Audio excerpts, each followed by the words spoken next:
Saving America one entrepreneur at a time, it's the Biz Wrap Podcast with your host, Michael Manahan.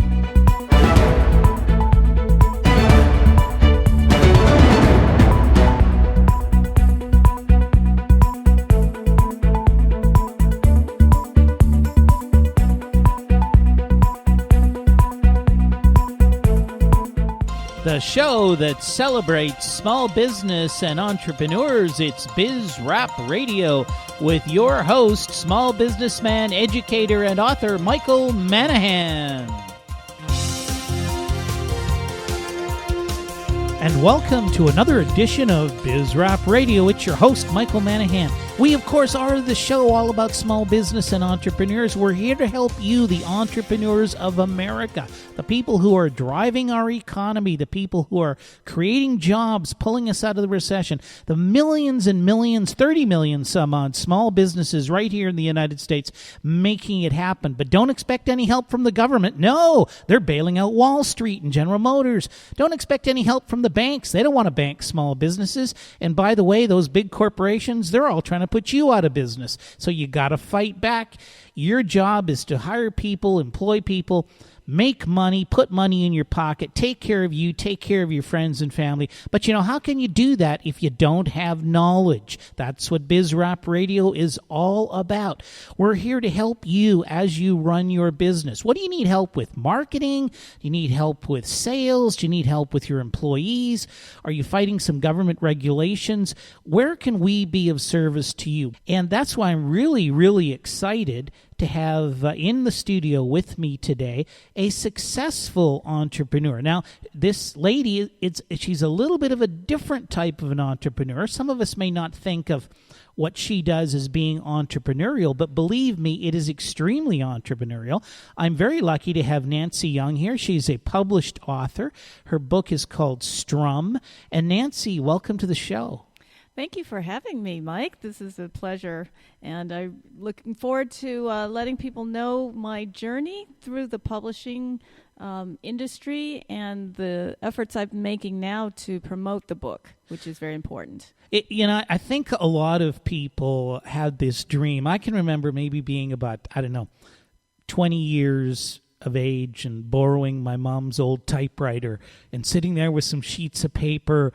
And, of course, there may be some listeners here who don't really know what a typewriter is anymore, but it was kind of like the forerunner to the computer. It had a keyboard on it, and you put pieces of paper in it.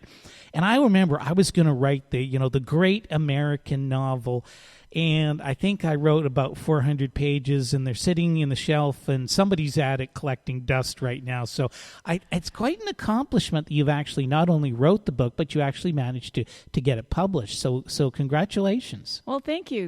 I started writing when I was about 12 years old. Like you, I wanted to write the great American novel, but I didn't realize that till a little bit later. I think at 12, I just had so many stories, and a lot of being a 12-year-old, a teenager, kind of seeing the world in a, it's all about you. And I think over the years, it's been 20, 30, 40 years since that time, you start seeing the world as this huge place full of stories, full of people, interesting places, interesting times. I actually studied international affairs, and so I have this whole background in history and geography and politics and economics, and I studied it all. But I was also an English major in college, and so I studied a lot of the classics, literature. So literary fiction is kind of my genre. But I instill a lot of what I know. They say write what you know, and that's the best way. So I write. My story is very much about family and about ancestors and actually spirits. But it's also a story that takes place in real life, real times, wars. Good and bad times, individual stories and the journeys that people take. It's about artists, it's about passion, it's about everything that makes us human. And I think that's really struck a chord, with the judges anyway. I've won about 6 book awards. Oh my gosh, 6 book awards. Congratulations. Yes. Thanks. I didn't tell you that in advance. But yes, I just last month won a USA Best Book Award, finalist in literary fiction. And back in May, I won an IPPY Award, which is the Independent Publishers Book Awards, as the best regional fiction in Canada East. Wow, that's fabulous. So right now, the you had to go out and buy a wheelbarrow so you could carry the royalty checks to the bank. Well, I'm still working on the barrel. I do have royalty checks, and I do get them quarterly from various sources.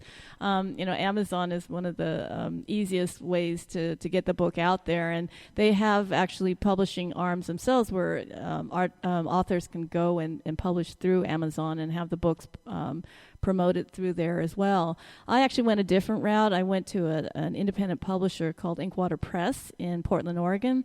They actually are a mainstream publisher of educational books called First Books, and they created this arm of it's kind of a hybrid self-publishing and publishing service that they provide for like adult fiction. And so I heard about this this company through a good friend of mine, and he knows the owner and said, why don't you go talk to him? And so I brought my manuscript up to Portland.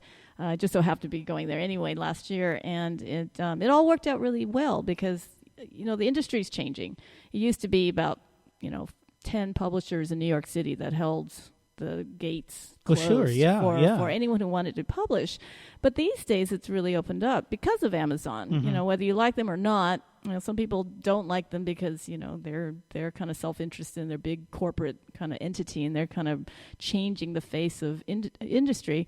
But for some of us, it's actually a good thing because the gatekeepers are now kind of saying, whoa, what's happening? People actually, some of the biggest bestsellers in the last few years, like 50 Shades of Grey and a couple of other books that have hit the big time were actually self-published. Mm-hmm. And so the industry is now aware that the public will read what they want to read. It's not the publishing companies that are making those decisions anymore. So you, as an author, as an entrepreneur, can actually go out there and just do it and test the market. It's good you've mentioned that because you're so right. It used to be that the entire publishing industry was controlled by these gatekeepers, and we've all heard stories about people who have written books. And I remember the movie Sideways, mm-hmm. and he was up in the wine country there, and he's on his phone to his agent, and yes. And the agent turns him down because the publisher turned him down because, well, we just don't know what to do with your book, type of thing.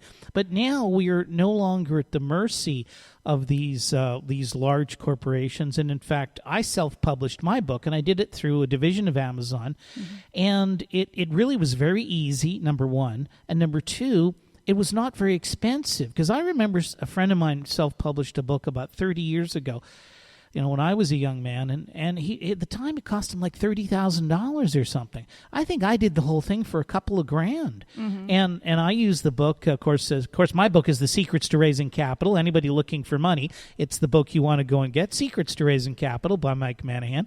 You can buy it for under $20 at Amazon.com.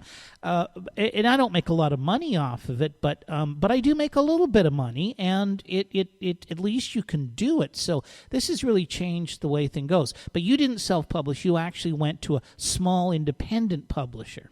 Right. Inkwater Press is actually a hybrid. So I actually own the copyright to my book. So in a way it is self-published, but I have the resources of the publisher to help with some of the publicity and the promotion. But I pay for the service. So it's not like your traditional publisher who actually invests in you.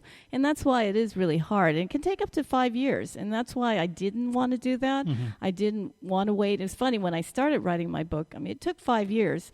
If I had waited that time and got an agent when I first wrote the first book, the first word, I might actually have been able to get it through a publisher. But I'd heard so many stories about how it takes, 3 to 5 years to get an agent, and they get a publisher, and then they make you rewrite it, and they decide what cover they're going to have for you, and you really have no control. And I said, no, I am an entrepreneur. I know how to do this. I know how to market. I'd spent many years in the arts and cultural industry, marketing artists and creative enterprises. And so I knew that if I took on this project as my own self-published book, that I could do it. And sure enough, there are all these very interesting ways to go about promoting that you may not have thought of. I mentioned the awards. Well, Nancy, let me interrupt. Let's talk about that a little bit more. We got to go to commercial break here. This is really interesting stuff. If you're somebody who's got knowledge, or maybe you want to create a book, or that you've always had that great American novel inside of you, you can do it. It's an entrepreneurial venture. I've got Nancy Young here. She's evidence that you can do this. She's talking about how she did it, and we're going to be back with more Biz Rap Radio right after these messages.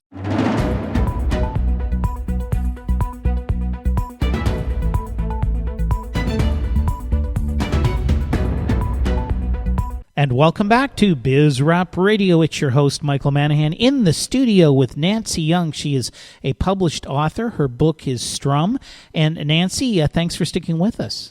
Yes, thank you for having me. This has been a pleasure. Okay, so let's give you a little bit of promotion here. If somebody wants to find out more about you or your book, where should they go? Well, the easiest way to buy it, of course, is going to Amazon.com and enter Strum, S-T-R-U-M, like the guitar. Okay. And the author is Nancy Young. So with the combination of those two, you should find it. It is in paperback for $18.95, and ebook, a Kindle version, I think for $7.99. But of course, Amazon always discounts it, so it's a little better than that. Or you can go to my website, which is nmcyoung, YOUNG.com, and that is my official Strum website. You can get a author-signed copy of the book directly from me. Or you can go to barnesandnoble.com. They also sell a paperback version. I don't think it's in Nook yet, but I'm working on that. Inkwaterbooks.com and powellsbook.com. That's it. So those are the sources. It's also in the a couple of bookstores. It's in Vroman's in Pasadena, or if you're in Long Beach, it's at Apostrophe and Gatsby Books, and a few other sites around California.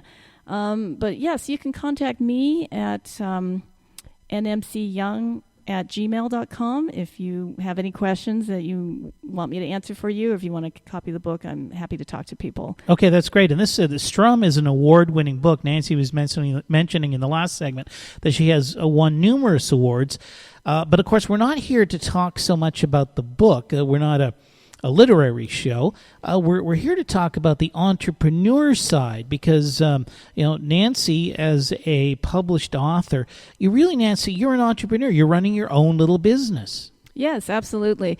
And the first rule of thumb in owning any business is to have a good product. Mm-hmm. So, I, as an author, I have to say, please, if you're going to write a book, write a really good one, and it will help sell it itself. And using sources like Amazon is great because they can also promote it and distribute your book. I went through an independent publisher who then put the book onto Amazon for me. And so when I sell books, through Amazon, that's an easy source. They handle all the shipping, so I don't have to do it. But I also do it myself because then I can also control things like, signing it and what it looks like when it's packaged and so forth. But one of the most important things about publishing a book, aside from publishing it and writing a good book, is that you have to promote it. And that is an expensive time intensive effort, and so don't write one unless you're ready to prepared to do that. Okay, now you're making me feel bad because I wrote my book, which I mentioned. I self-published The Secrets to Raising Capital, and I get a royalty check from Amazon every month. I can buy a modestly priced bottle of wine with my royalty check every month. So it's like I'm not making the millions of dollars off of it, but I've not done a good job of promoting it. I should have been doing it, but what should somebody who publishes their own book, give us some ideas. What are you doing to promote your book? Mm-hmm. Well, a lot of different things. One of the things is try to get reviews, on Amazon. That's a really good way to get the word out because they'll also, every time you have a new review, they'll put it up kind of at the top when someone searches for books, for good books. So ask your friends, your colleagues, anyone who's read the book, just write them and say, can you write a review? And so if they actually bought it on Amazon, they can write a review and put stars, however many. On your own website as well, you have to promote all those reviews. Also getting paid reviews. You can go to Publishers Weekly and think, larger ones like that and pay for it. They're a little more expensive, but they are respected. I went to a few of those, but also I find the personal reviews are actually better because people say, oh, this is like Joe Average, and he likes it, so I must like it too. So I would recommend, Mike, that if you haven't done that already, try and get that done.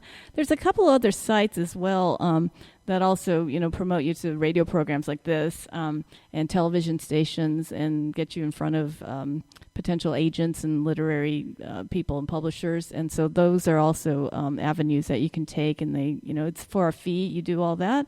But it's like marketing any product. You spend money to make money.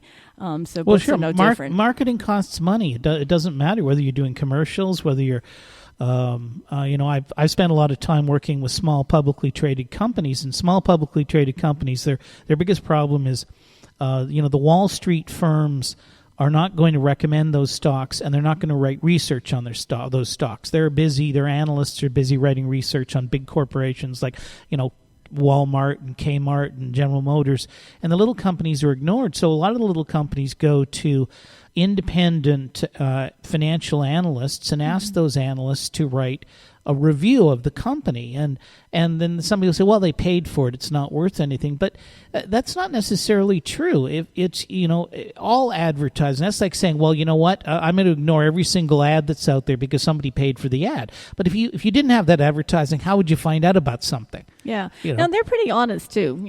Just because you buy an ad doesn't mean they're going to give you a 4-star or 5-star review. There's no guarantee at all. But you have to go through that process. It's like a vetting process, like anything else. They're the establishment. They say yes or no. They say good or bad.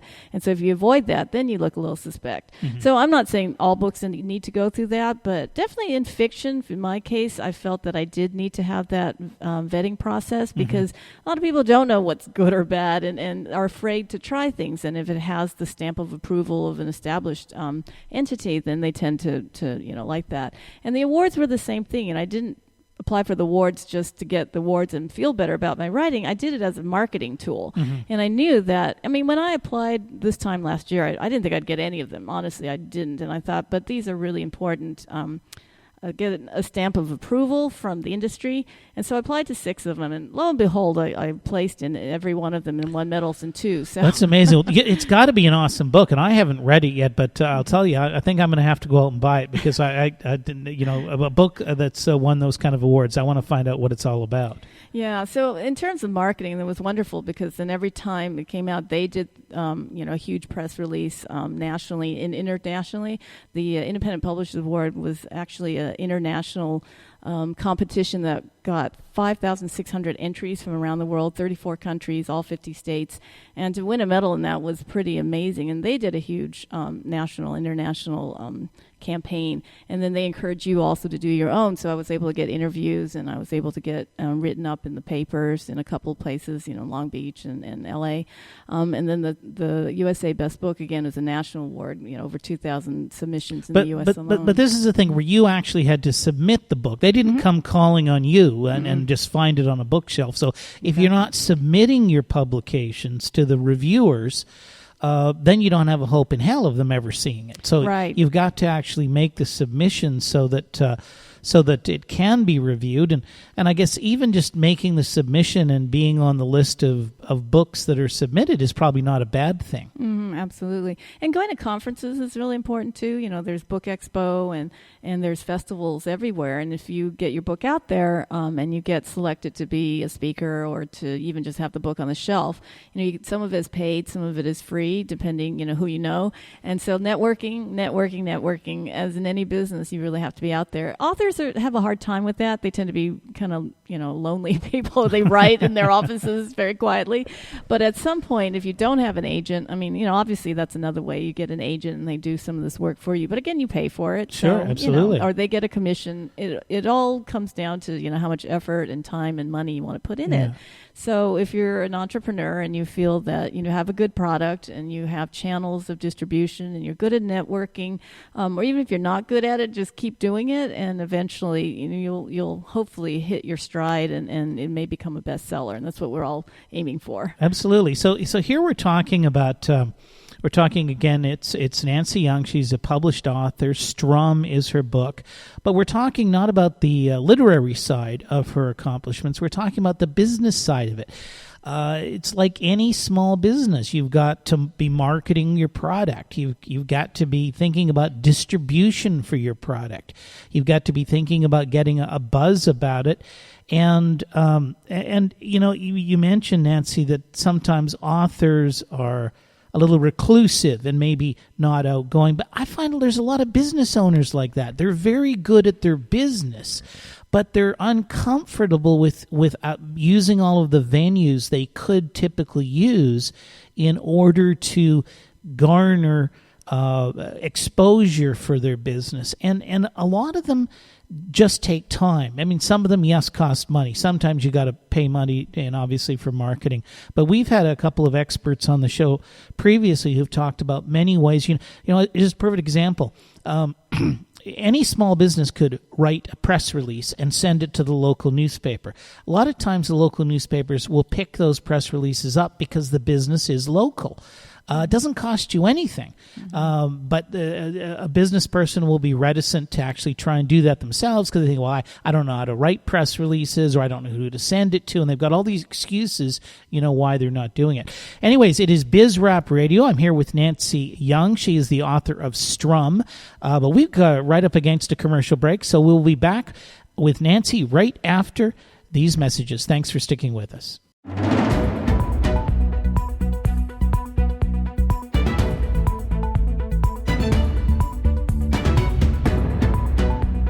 And welcome back to BizRap Radio, which is the show all about small business and entrepreneurs. And we are here with an entrepreneur in person in the studio. It's Nancy Young.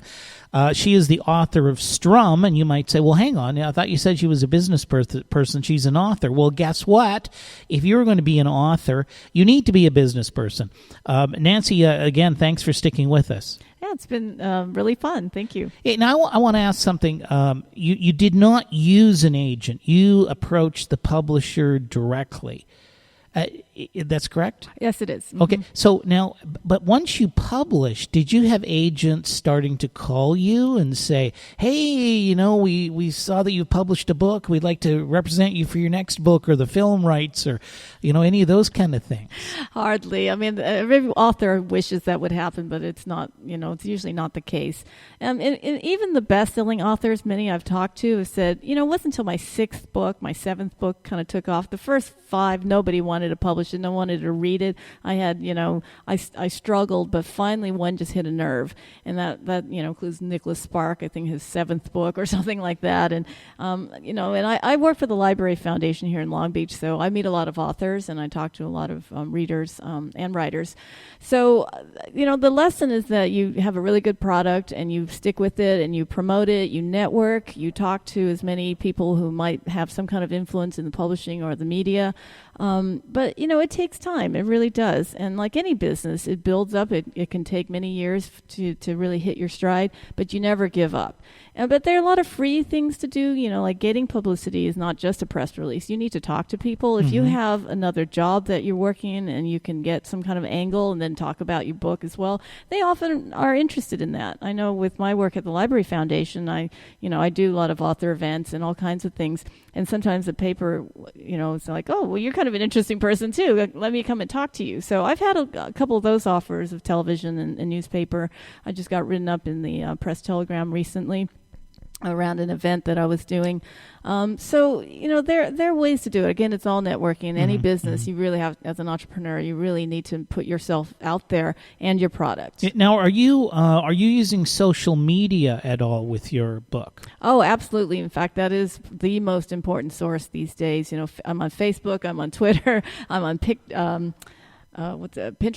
I'm on Goodreads. I have an author profile on Amazon itself, on Barnes & Noble, the publisher as well.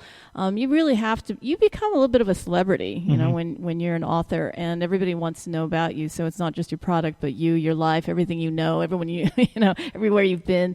But that's wonderful because, your book really reflects you as an individual. When people read your book, it's not just the information. They also think about they hear the voice of the author. And so you really become a known entity, and that works for you. And the more you work it, the more you'll reach more people, and they'll appreciate and connect with you, because that's really important. In fact, I was going to say Goodreads as an author is an excellent source. That's got something like 40 million members, and it's all free. Everything you put on there, your profile, your books, past books, future books, you can talk about what you're working on. You can comment on other authors' profiles, and you create quite a little society there, a membership that you can be part of, and you can do giveaways. That works really well. I did a giveaway when my book first came out, and I had over 1,500 requests for the book. Wow, I mean, 1,500. not to buy it per se, but to actually, because it was a giveaway. So. But even so, I mean, that means that's amazing that 1,500 would be interested to say, hey, yeah, I'll take a free copy of that. Exactly, and so they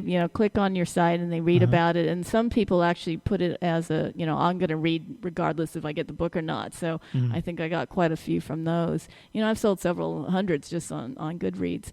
So those are kind of sources that you have to do through social media. And Facebook now has something called Shopify, so you can actually sell your books through Facebook. So if you've got friends, 500,000, whatever, you can sell directly to them. I run into so many small business people and entrepreneurs who really have not fully embraced, particularly some of the older people, have not fully embraced the power of social media. I know it's computer stuff, and a lot of us old timers, we're not inclined to be on it. I was joking. In fact, I was at a meeting today with a good friend of mine who's done a lot of money raising. And I was joking, and I said, have you figured out what a computer is yet? But you got to do it. It's part of being an entrepreneur today, part of running your business. Social media is extremely important in marketing you and marketing your business. And you said something that I think a lot of small businesses don't do. You as an author not only have your book, but you want to put a face to the person behind the book. In other words, there's a persona or a personality there who is Nancy Young, and people are interested in that. I think a lot of small business people fail to put a face behind their business. They put an ad or they build a website, but they don't put a lot of information about who it is running the business. And I see marketing efforts often on the radio and sometimes on TV where you'll see somebody all of a sudden who comes out, and rather than just marketing, this is the latest special, they're talking about, hey, I started this business 10 years ago because I don't know, here in Los Angeles we have the people who advertise the window company. We tried to put in windows, 10 years ago, and we couldn't get good service, so we founded our own company. And they talk about their own personal story and their own journey as entrepreneurs. And I think people are interested in that. I think if small business people would do more of that, as opposed to just hiding behind their corporate persona, if you will, so that people will recognize, hey, there really is a person behind this business. I think that's a good idea. Oh, absolutely. And as author, as I said before, you really become a little minor celebrity, and people are interested in how you wrote it and why, and those are the things that they're more interested sometimes in the book itself. And and so you get radio and television interested in looking at me as a person. And I wanted to comment too with social media. I think it's true, it's a computer-based mechanism, but I mean, think about it. The amount of effort it takes to put a posting on a Facebook is about a quarter of actually having to get out and do cocktails, at a networking event. So in some ways it might seem like it's a lot of effort, but really once you've mastered it, and you can hire someone to do this for very inexpensive. There's so many IT specialists out there that can actually build you a website and be your webmaster. And it, for a few dollars a month or whatever, you can have that person do it for you. You don't have to do it, but if you're not on it, you don't exist. Honestly, with Facebook these days, if you don't have a Facebook profile, for anyone under 30, you don't exist. Your product doesn't exist. Right. It's at that point. And if you're not on Pinterest, and Pinterest is just a bunch of pictures, but people are very visual, and even readers are very visual. So I'm on there every day. I try to put in one post on one of those sites, either Twitter or Facebook. Facebook is the best because they're really your friends. And even if they didn't start out as your friends, they become your friends because they see everything you do whenever you post. So I'll post my my daughter's visiting in town, and I'll post something on there, and so they're friends as well as acquaintances. Oh yeah, well, so they know a little bit more about me, that I'm a mom, and I'm a person, I'm a real person, and I'm not just trying to sell a product because to make money, but I really want people to read my story, and that's honestly why I do it. So we got only a couple minutes left here, and then we're going to have to finish off. Very interesting, just to understand how you bring entrepreneurship to authorship, which is to me very exciting. Have you met? What sort of people have you met as a result of becoming an author? Has that expanded your just horizons in terms of the people you've associated with? Well, I'm a fundraiser by profession, so I meet a lot of people every day, even if I wasn't a writer. But having the awards was kind of interesting. I met a lot of other authors and shared their story, and everyone had a very similar story of struggling to become a writer professionally. But they were all struck with the vision and wanting to carry it through. And just like being a business owner, you have a vision of a product or a service that you think you might be good at, and you can make a living from it. Writing is, again, you don't make a lot of money initially, but it's something to aspire to, that you get your story out there and that people connect. I know film, we're in LA, we're in Hollywood. All of us writers are thinking someday, someone will pick up that book and say, oh my God, it has to be a movie, and then it takes off and you become a Hollywood, a household name. And I think everyone who writes a book or has a book in them thinks that it's not for the money per se, it's more for the recognition that your story is important. And it's true, all of us have an important story. And I just wanted to say one last thing you mentioned about putting a name and face to it. Memoirs are becoming very, very popular because people do want to know about other people's stories. We're all humans. We all have the same, psychological needs, love, family, all the things that are universal about, our being can be written in a wonderful story, whether it's real or fiction or nonfiction. So I say go and do it if you have one. There you have it. It's Nancy Young. She is the author of Strum. Check it out on Amazon.com. And all you need to do is Google Nancy Young, author of Strum, and her website and other websites will come up. Buy the book and take a few lessons from her, author and entrepreneur. It's your host, Michael Manahan, BizRap Radio. We will be back right after these messages.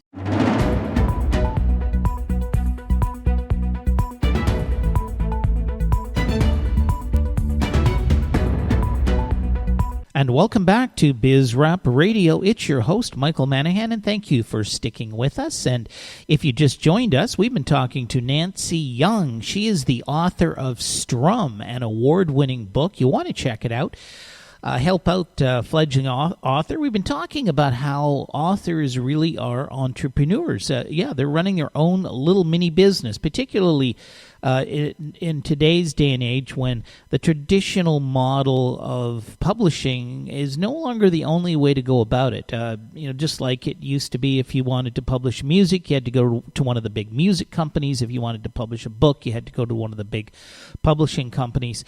And if you didn't get picked up by a big music company or a big publishing company, well, that was just too bad. You were out of luck. You really not much you could do about it. But nowadays, there's all of these self-publishing platforms you can go to. You can publish ebooks, which there's basically no cost to, or you can publish on some of these self-publishing platforms where the cost of a book, you basically are just going to manufacture books to order. So every time somebody orders one, you can sell those books yourself. You can even sell those books on Amazon. So there's lots of opportunity for people who want to write their own book. And who knows, you may have an award-winning book or a bestseller. So definitely check it out. Listen to Nancy's interview. If you missed it, go to bizrapradio.com. You can listen to all of our archived shows on bizrapradio.com. And we've had some great shows. I mean, really interesting people who own businesses, people who raise money for businesses, experts who can help you as a business person run your business more effectively. That's all at bizrapradio.com. For the rest of the show, I want to talk about another striking blow to small business and entrepreneurs here in the state of California. The legislature is introducing a bill that is going to, amongst other things, increase the taxes on cigarettes. In addition to targeting the new entrepreneurial business that revolves around vaping or these electronic cigarettes, they're not really a cigarette because you're not smoking tobacco. It uses water vapor. To me, this bill is objectionable for two reasons. The first one is it's a taxation issue. And yes, I don't think smoking's a good idea. No, I don't want people smoking. I think smoking is hazardous to your health. But you know something?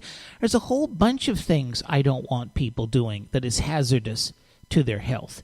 You know how many people die and get injured on our freeways every year? A lot. There are 45,000 people killed and somewhere in that neighborhood, killed in the United States every year on the freeways. So what should we do? Ban cars? To stop people being killed? You know, there's many people get killed on bicycles every year. Should we ban bicycles? And you don't think eating French fries and hamburgers every day contributes to poor health and eventually medical problems and eventually death?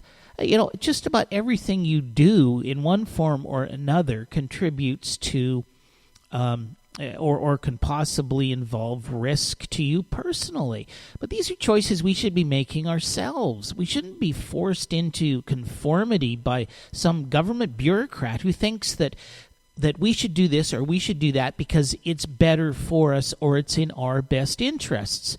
Look, if we're not smart enough, if we're not intelligent enough, or we don't care enough to make good decisions on our own, then I'm sorry, I just don't like the idea of the government forcing those decisions around our throat, and particularly when the government can choose which issues it wants to force down our throat. No, so we don't like smoking, and it's a cheap way or an easy way for us to raise a bunch of extra money. Who knows what we're going to do with it? We're going to waste most of it. But what the heck? Nobody's going to complain about a cigarette tax increase. Well, how about this? How about we put a $2 tax on every Big Mac? How about we do that?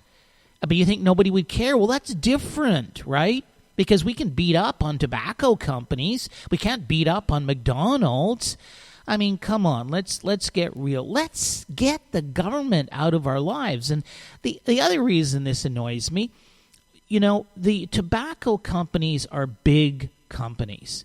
Reynolds Tobacco, all of the companies that manufacture the cigarettes that most smokers smoke. But the vaping industry is not big, huge corporations. The vaping industry is being run by small entrepreneurs. We've got here downtown Long Beach, where my beautiful offices are, luxurious downtown Long Beach, we got a vape shop around the corner. It's run by a young guy. He's in his late 20s. He's got all of the different flavors that you can buy, different types of apparatuses. And you know, he claims that a lot of the people coming in and who are our customers are using his e-vaping machines to quit smoking regular cigarettes. So that's somehow a bad thing? You know, so we've got an alternative to cigarettes. It's healthier than cigarettes. It's helping people quit smoking, and it's being run by entrepreneurs, and somehow that's bad, and we're going to put all sorts of extra regulations and taxes on it and make it much more difficult for those people to operate. I don't get it. It doesn't make a lot of sense to me. We should be encouraging small business. We should be saying, yes, start up a small business. And if you've got an alternative to regular cigarettes that's healthier, go for it. Provide it to the community. It just doesn't seem right to me that we should be in the business of squelching small business and entrepreneurs. And yet it goes on and on. And unfortunately, I'm reading this article in the Los Angeles Times about this. Apparently, the tobacco companies contributing hundreds and hundreds of thousands of dollars to California politicians. But, you know, the small e-vaping shop or vape shop around the corner from me that sells these electronic cigarettes, he doesn't make the money to contribute hundreds and hundreds of thousands of dollars to the government. So, you know, he's just basically a small entrepreneur being abused because nobody's standing up for him. It seems big business is standing up for itself. You know, government is standing up for itself. All the government employees, they're highly unionized. They lobby the Sacramento. They give hundreds and hundreds of millions of dollars to the politicians. They run ads and everything else. But who's looking out for all of the small businesses that create jobs, that employ most people in this country? Unfortunately, they're not all that well organized. And they need a voice. And I'm proud to be here helping small businesses in America. Let's get off their back. Come on, let's let small businesses make money and create jobs. That's what we need in this country. We don't need the government creating jobs. I mean, what is this that the government creates jobs anyways? Businesses create jobs. And that's the way this country started, by the way. If you go back, people came here from other countries, and what did they do? They started a farm, they started a ranch, they started a livery stable, they started a blacksmith shop. They were small business people. They started a dressmaker, a leather maker. And then the Industrial Revolution came along, and all of a sudden, no more small businesses. Everything's about big business. And then we had big government come along, and then big business and big government started colluding with each other to crush all the small business people out there. But even today, that pattern persists. We have immigrants come to this country right now, and so many of the immigrants who come here, including, by the way, many of the illegal immigrants, and what do? They start businesses. They're small contractors. They repair cars. They do lawn and garden jobs. But they're creating businesses. They open small liquor stores. They open dry cleaners. They're taking care of their family. They're taking care of their friends. They're taking care of their communities. And yet everything we seem to do in this country makes it more difficult for these people who are driving our economy and creating the jobs. And this smoking tax is just a perfect example of that.